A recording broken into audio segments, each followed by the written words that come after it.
Berikutnya, free pan. Kasih tips biar nggak direndahin sama orang berpangkat dong bang. Wah, ini Gila. Gue makan gorengan. ini gua banget lagi. Baru-baru ini. Oh gitu? Awal tahun. Serius lo?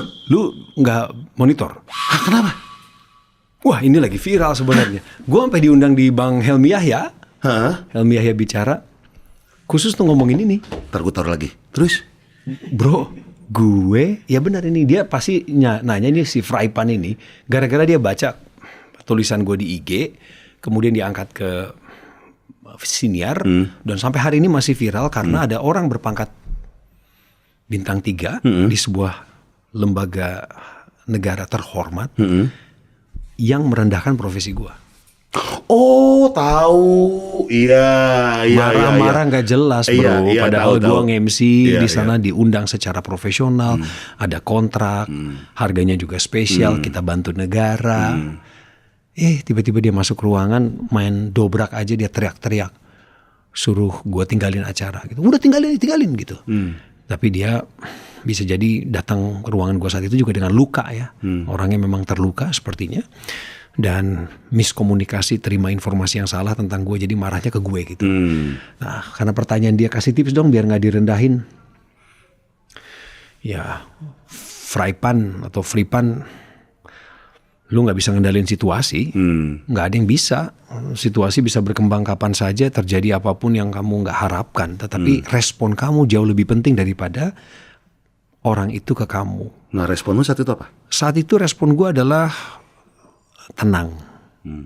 Gue jadi mengulang kata ini kan. Tapi gue rasa gue orang yang cukup tenang sih.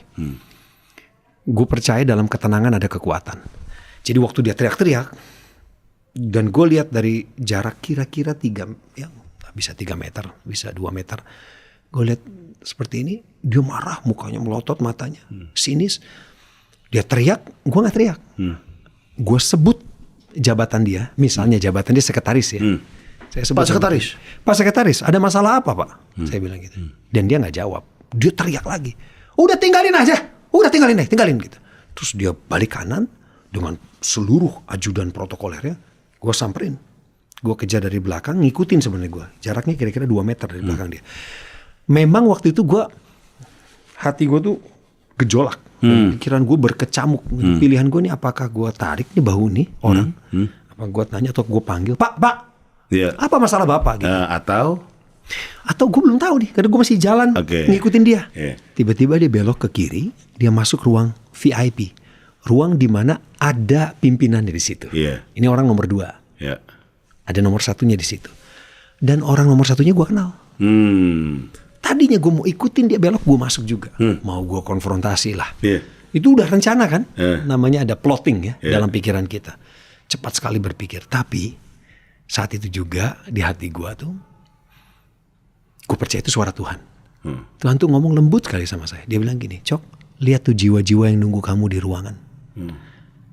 Cepet banget lembut. Pikirin orang-orang yang nungguin kamu tampil. Akhirnya orang itu belok ke kiri, gue lurus. Gue masuk ke balairung, ke ruang acara utama. Masuk, gue lupakan yang di belakang. Gue fokus pada acara gue. tetap lanjutin? Lanjutin bro. Karena gue ngeliat banyak orang, jemaat. Karena itu perayaan Natal. Padahal udah disuruh stop nih MC nih. Dia nggak suruh stop, dia bilang udah tinggalin aja. Itu bahasanya bisa dimaknai banyak, bersayap. Dan belum mulai kan acaranya saat dia teriak itu kan. Gue lanjut, gue buka acaranya dan gue menyambut orang itu masuk ke dalam ruangan. Yang terhormat kan biasa kan. Dia juga datang. Tapi gue selesaikan apa yang gue mulai. Gue tidak wan prestasi. Gue tidak menurunkan standar pelayanan gue di atas panggung, di depan audiens. Itu respon gue bro. Respon gue adalah azas profesionalitas. Banyak orang yang mendengar cerita ini dia bilang, Cok kalau gue jadi lu, gue mundur. Gue tinggalin tempat. Ya bisa aja sih bang. Kalau ngikutin nafsu, emosi bisa. Tapi konsekuensi yang akan saya hadapi jauh lebih besar. Nah lu tulis itu di story? Gue tulis itu di feeds Instagram ya. Dan di TikTok gue enggak juga. Gue tulis dalam tulisan yang gue pikirkan bisa setengah hari. Dan baru gue tulis beberapa hari setelah kejadian. Setelah gue merenungkan bahwa kejadian ini harus jadi pembelajaran buat rekan-rekan MC. kita semua yang ada di dunia panggung.